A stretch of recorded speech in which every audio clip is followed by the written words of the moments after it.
Welcome to Still Learning. In today's video, we will be exploring burnout, its stages, and rust out syndrome. Stick around until the end for a quick quiz to test your understanding. Now, let's see what burnout stress syndrome means. This is a state of physical, emotional, and mental exhaustion caused by prolonged and excessive stress, often due to overwork or high pressure situations. People experiencing burnout may feel overwhelmed, emotionally drained, and unable to meet constant demands. Key symptoms include exhaustion, detachment, or cynicism towards work, reduced performance and productivity, feelings of helplessness. Burnout stress syndrome एक ऐसी state है जिसमें physical, emotional और mental exhaustion होता है जो prolonged और excessive stress की वजह से होता है। ज़्यादातर ओवरवर्क या हाई प्रेशर सिचुएशंस की वजह से जो लोग बर्नआउट एक्सपीरियंस करते हैं उन्हें ओवरवेल्ड, इमोशनली ड्रेन्ड और कॉन्स्टेंट डिमांड्स को मीट करने में प्रॉब्लम होती है। की सिम्टम्स इंक्लूड एग्जॉशन मीन्स बहुत थकान और एनर्जी का लॉस, डिटैचमेंट या सिनिसिज्म विच मीन्स काम में इनडिफरेंस या नेगेटिविटी, रिड्यूस्ड परफॉर्मेंस और प्रोडक्टिविटी, लो एफिशिएंसी और output, feeling of helplessness means ऐसा लगना कि आप कुछ नहीं कर सकते। Now let's move on to the stages of burnout. So the first one is honeymoon stage, second fuel shortage stage, third chronic symptom stage, fourth crisis stage, fifth hitting the wall stage.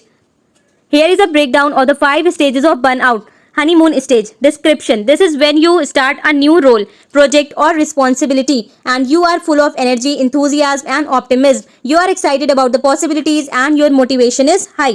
ये तब होता है जब आप एक नई role, project या responsibility start करते हैं और आप पूरी एनर्जी, इंथुजियाज्म और ऑप्टिमिज्म मीन्स पॉजिटिविटी के साथ होते हैं। आप पॉसिबिलिटीज को लेकर एक्साइटेड होते हैं और आपकी मोटिवेशन हाई होती है। Risk. If you don't set realistic boundaries और manage your workload, the excitement can lead to over commitment which is an early seed of burn out. अगर आप रियलिस्टिक बाउंड्रीज सेट नहीं करते या अपने वर्कलोड को मैनेज नहीं करते तो ये एक्साइटमेंट ओवर कमिटमेंट का लीड बन सकती है जो बर्न आउट का एक अर्ली साइन है। Symptoms: high energy levels, strong creativity and job satisfaction. So these are the symptoms of honeymoon stage. Next, fuel shortage stage. Description: this is the point where the initial excitement starts to wear off and you notice early signs of fatigue or stress. Your energy reserves are running low as work becomes routine and challenges or stressors build. ये वो point है जहां initial excitement decrease होने लगती है और आप fatigue या स्ट्रेस के अर्ली साइंस नोटिस करते हैं। आपकी एनर्जी रिजर्व्स या फ्यूल लो होने लगती है जब काम रूटीन बन जाता है और चैलेंजेस या स्ट्रेसर्स बढ़ने लगते हैं। सिम्टम्स: ट्रबल स्लीपिंग और intermittent fatigue, reduced productivity and motivation, mild anxiety and irritability. So the symptoms include sleeping में प्रॉब्लम या intermittent fatigue, second reduced productivity or motivation, mild anxiety या irritability. Next, risk. Ignoring this stage can lead to the stress becoming more persistent, tipping into the next phase. अगर आप इस stage को ignore करते हो तो stress और persistent हो सकता है और अगले फेज में चला जा सकता है। Third, chronic symptom stage. Description: stress is now a regular part of your day. You feel more pressure and demands and they outweigh your ability to cope effectively. This stage represents a tipping point where the effects of stress become ingrained in your routine. So, stress अब आपके दिन का एक regular part बन गया होता है। इस स्टेज में आपको ज़्यादा प्रेशर और डिमांड फील होती है जो आपकी कोपिंग एबिलिटी से ज़्यादा होती है। ये स्टेज एक टिपिंग पॉइंट है जहां स्ट्रेस के इफेक्ट्स आपकी रूटीन में हो जाते हैं। Symptoms: ongoing fatigue even after rest, increased irritability, cynicism or dissatisfaction with work, trouble focusing and procrastination, physical symptoms like headache, tension or stomach issues. So symptoms include ongoing fatigue even after rest means आराम के बाद भी थकान महसूस होना, increased irritability, cynicism या dissatisfaction with work, ज़्यादा negativity या काम से डिससेटिस्फैक्शन, ट्रबल फोकसिंग और प्रोक्रेस्टिनेशन, कंसंट्रेशन में मुश्किल और काम को टालना, physical symptoms like headaches, tension या stomach issues. Next, risk. If no intervention occurs the risk of emotional exhaustion and full burnout increases. अगर इंटरवेंशन नहीं होती तो इमोशनल एग्जॉशन और कंप्लीट बर्नआउट का रिस्क इंक्रीज हो जाता है. Next, crisis stage. Stress has become overwhelming and emotional exhaustion is now severe. This stage is often referred to as emotional collapse because you start experiencing significant mental, emotional और physical health problem. Stress का level जब बहुत ज़्यादा increase हो जाता है और आप इमोशनली एग्जॉस्टेड फील करते हैं तो इसे इमोशनल कोलैप्स कहा जाता है. इस स्टेज पर आपको मेजर मेंटल, इमोशनल या फिजिकल हेल्थ प्रॉब्लम्स का सामना करना पड़ सकता है. Symptoms include extreme fatigue and inability to focus, feeling of failure, doubt or hopelessness, serious physical problems like insomnia, chronic pain or illness, emotional withdrawal from work और social activities, बहुत ज़्यादा थकान और ध्यान नहीं लगना, फेलियर, डाउट या hopelessness का सिचुएशन, सीरियस फिजिकल प्रॉब्लम्स जैसे इंसोमेनिया, क्रोनिक पेन या इलनेस, वर्क या सोशल एक्टिविटीज से emotional withdrawal. Risk, continuing at this stage without intervention can lead to long term emotional और फिजिकल डैमेज. अगर आप बिना इंटरवेंशन के ऐसे ही चलाते रहे तो लॉन्ग टर्म इमोशनल या फिजिकल डैमेज हो सकता है. Next, hitting the wall stage. This is the final and most severe stage of burnout. It is characterized by complete physical and emotional collapse. At this point, you are no longer able to function in your role and may even struggle with basic daily activities. Often professional help is required. ये burnout का final और सबसे severe stage है. इस stage में physical और emotional collapse पूरी तरह से हो जाता है. आप अपने role को effectively perform नहीं कर पाते और daily activities भी मुश्किल से कर पाते हैं.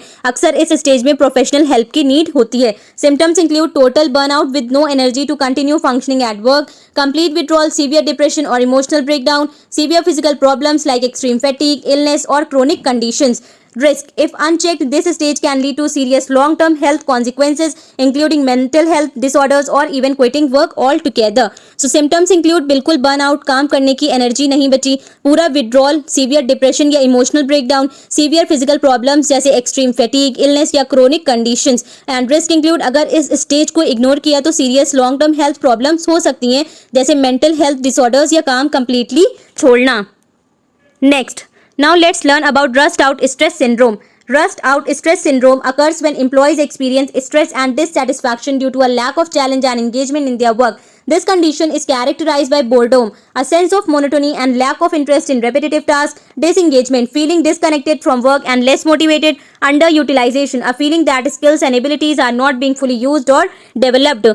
रस्ट आउट सिंड्रोम तब होता है जब एम्प्लॉयज़ को स्ट्रेस और डिससेटिस्फैक्शन का सामना करना पड़ता है क्योंकि उनके काम में चैलेंज और इंगेजमेंट की कमी होती है. इस कंडीशन की पहचान होती है बोर्डोम, रेपिटेटिव टास्क में मोनोटोनी और इंटरेस्ट की कमी का एहसास, डिसएंगेजमेंट, काम से डिस्कनेक्टेड महसूस करना और कम मोटिवेशन, अंडर यूटिलाइजेशन, ऐसा लगना कि स्किल्स और एबिलिटीज को पूरी तरह से यूज नहीं किया जा रहा या डेवलप नहीं हो रहे. In summary, rust out results from insufficient stimulation and lack of meaningful work leading to decrease job satisfaction and productivity. Rust out तब होता है जब वर्क में स्टिमुलेशन और मीनिंगफुल टास्क की कमी होती है जो जॉब सेटिस्फैक्शन और प्रोडक्टिविटी को कम कर देता है.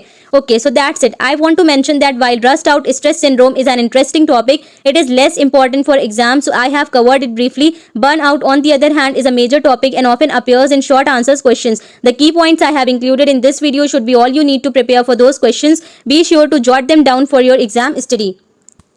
Now, before we conclude, let's quickly take a look at the quiz. Drop your answers in the comments. I will see each one. Let me read the quiz questions for you. Question number 1. In which stage do you feel the most enthusiastic and motivated about your work or project? Options: honeymoon stage, fuel shortage stage, crisis stage, hitting the wall stage. Question number 2. At what stage do you first begin to feel constant stress and emotional instability?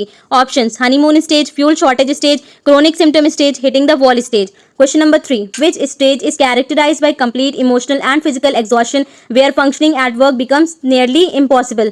Options: fuel shortage stage, honeymoon stage, crisis stage, hitting the wall stage. Question number 4. What is the key symptom of the fuel shortage stage?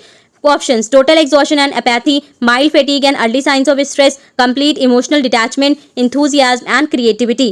Drop your answers in the comments. I am excited to see what you have learned.